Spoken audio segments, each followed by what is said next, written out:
ही गोष्ट बाहेर कशी पडली ना मला हेच कळत नाहीये।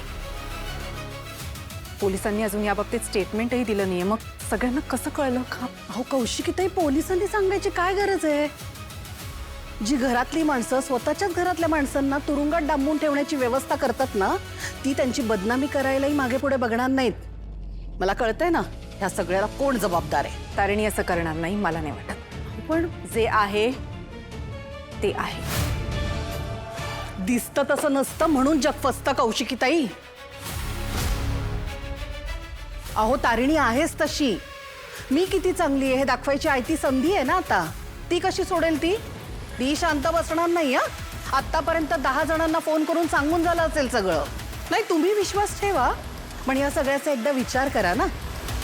मी सांगते म्हणून नाही, खांडेकरांची बदनामी होऊ नये म्हणून।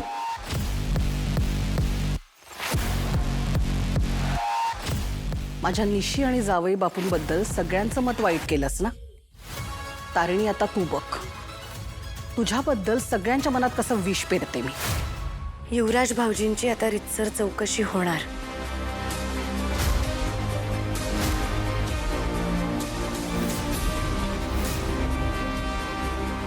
त्याच्या पोलीस ऑफिसर आहेत त्या खूप कडक आहेत। कौशिकीताई ज्यावेळेस त्यांच्याशी बोलायला गेल्या होत्या त्यावेळेस त्यांनी त्यांचं सुद्धा काहीच ऐकून नाही घेतलं।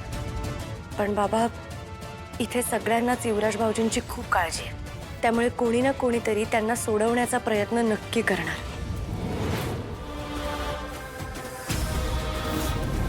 तो खूप मोठा गुन्हेगार होता। मी त्याला युवराज भाऊजींच्या रूम मध्ये बघितलं होतं।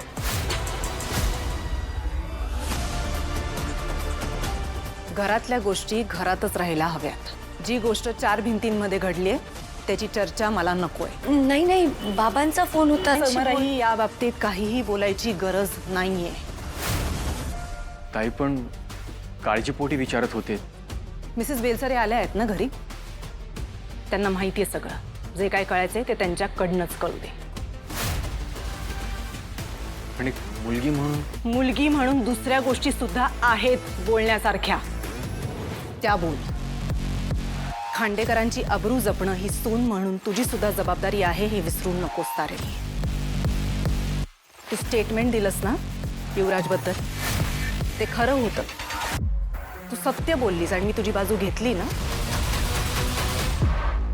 पण म्हणून युवराज दोषी आहे हे सिद्ध होत नाही। आणि जोपर्यंत हे सिद्ध होत नाही तोपर्यंत ह्याची चर्चा मला या घरात नकोय। जर युवराज चुकला असेल तर त्याची शिक्षा त्याला मिळेल। जे आहे ते आहे।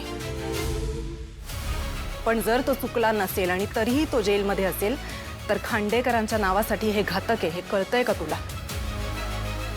आपण जे बोलतो ते कॅज्युअली बोलतो, पण लोक या बाबतीत चर्चा करतात, त्याची न्यूज करतात। हे कळत नाहीये का तुम्हाला?